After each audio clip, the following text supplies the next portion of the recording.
Today we have a Subaru EA190V pressure washer, 3100 psi, 2.4 gallons a minute.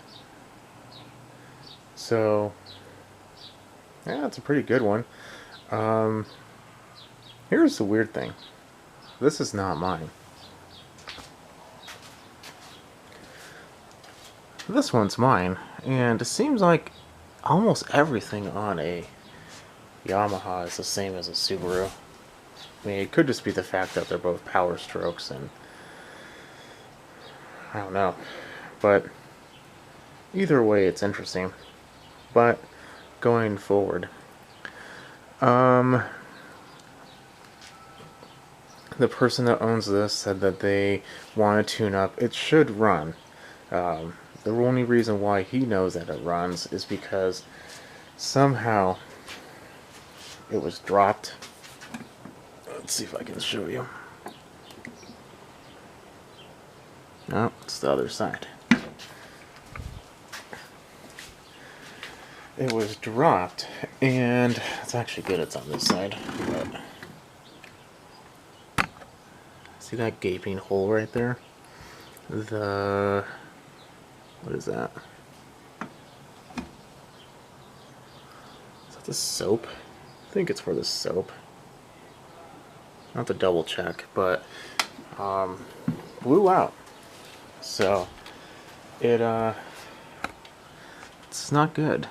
Now, if that is the soap, which I'm hoping it is, then he's totally okay with me tapping and putting a bolt in there and just sealing it off, assuming I can't get it out, or if I don't have another one that can go in there.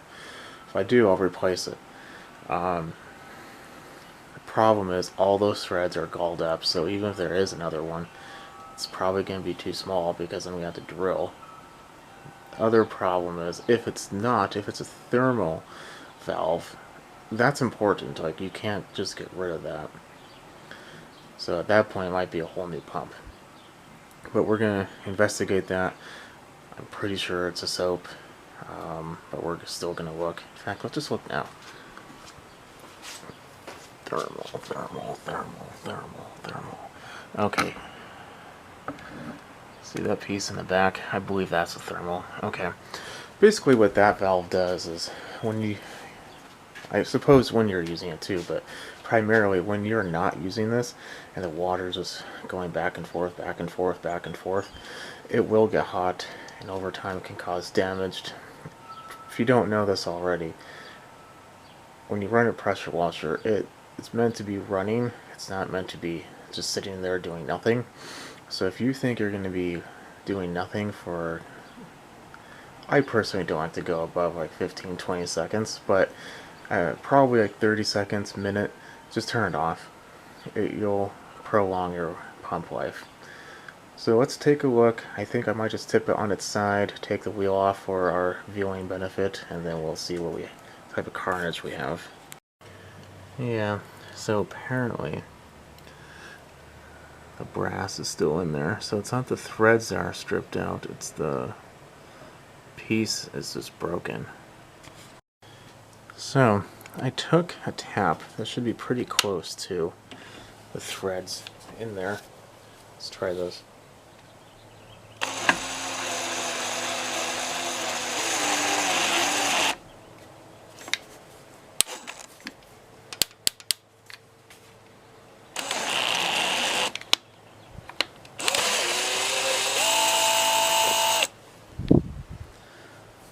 I really don't like.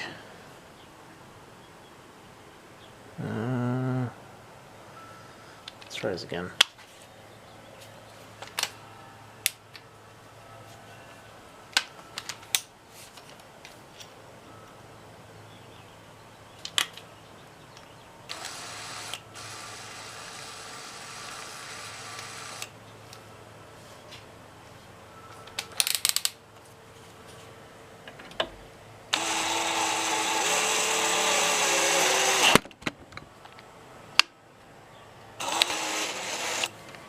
I don't know if I'm bottoming out or just hitting something hard.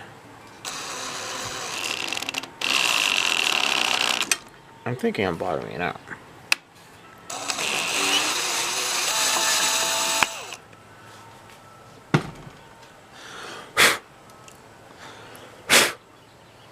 Yeah, I'm definitely bottoming out. Okay, I don't even know how long it's been, but it's at least a couple days later. And, yeah, the removal didn't exactly go how I wanted it, mainly because the side of the pump was cracked. It wasn't the side where I was drilling, though. I noticed it when I turned it on the other side, and the other side was cracked. I asked the owner if there was any leaking. He said yes, and at that point I said, you know what, it's time to buy a new pump. He agreed, so here we are. Now, there's the new pump. More or less the same as the other one, just a different style. It is 3,200 psi, 2.5 gallons a minute, so it's a little higher than the one that was on there before. But the engine rating is good, so we should be fine to install it. Measure the shaft. It's a 7/8 pump. You want to make sure, because when you look for a replacement, you need to know if it's a 3/8, not 3/8, 7/8 or 3/4 inch. Usually they're, and once you start getting above, like, I don't know, 24, 2500, it's pretty rare to find a 3/4 inch. At least I find it to be rare. So 7/8 it is. Now when you buy it, you do have to make sure you keep your key. This one does not come with it. In general though, it doesn't really matter because you'll have your key. So make sure to keep it. This is the one that came off the other one. Here's a tip. There's literally nothing holding this engine on the stand except for the strap. If you're going to try to dangle this thing and tip it over, install the pump, put it on blocks, it's just a giant pain. Get a strap it to the tire. That way there's no strap on the bottom. See a strap? Nope.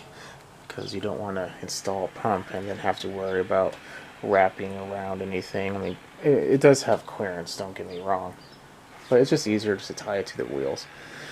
So I'm going to tip it over and we'll install. This isn't what I would say a difficult process, but it's also not easy.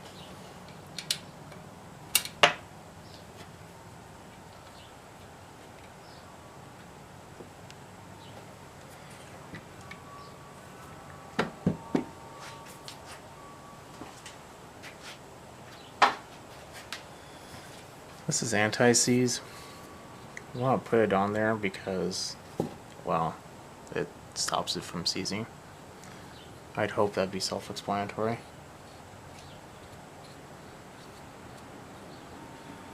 And it makes it a little easier when you install it.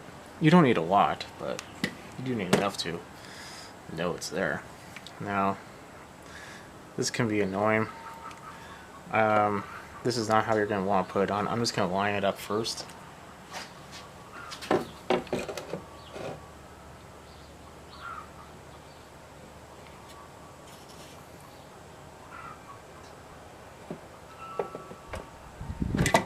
we go.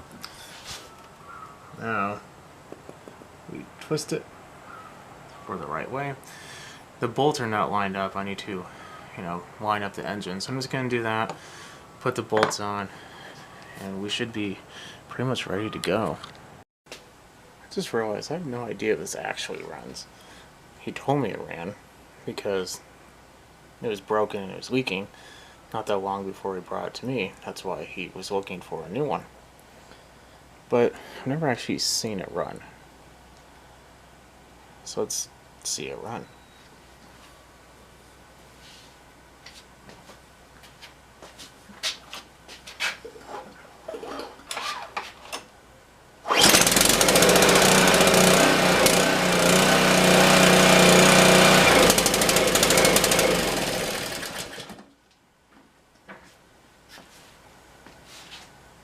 Actually does.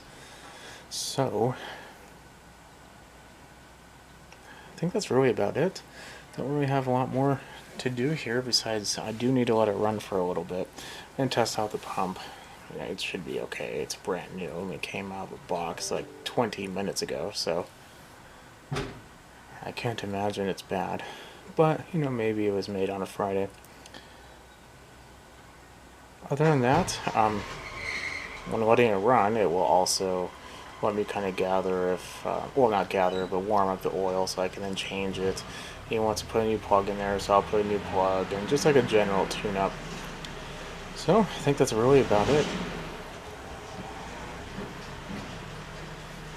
Let's see. We're gonna drive. There we are. So anyway, yeah, that's about it. If you have this problem, you know, this is more or less just a pump installation video, but you know, if your pump is just having a hard time, my recommendation is buy a new one. 60 something dollars. It's not a commercial unit, it's residential. It should be fine to use to clean your driveway once or twice a year, wash the house, bring it out once in a while, do some deep cleaning on your car, you know, stupid stuff like that. But you know, that's just my opinion. You might have your own, but in my opinion, this is actually a pretty good solution for a otherwise more expensive problem than buying a brand new one with the same quality of pump. Okay, I'll catch you on the next one. Put a thumbs up. I'll see you in the next video. Later.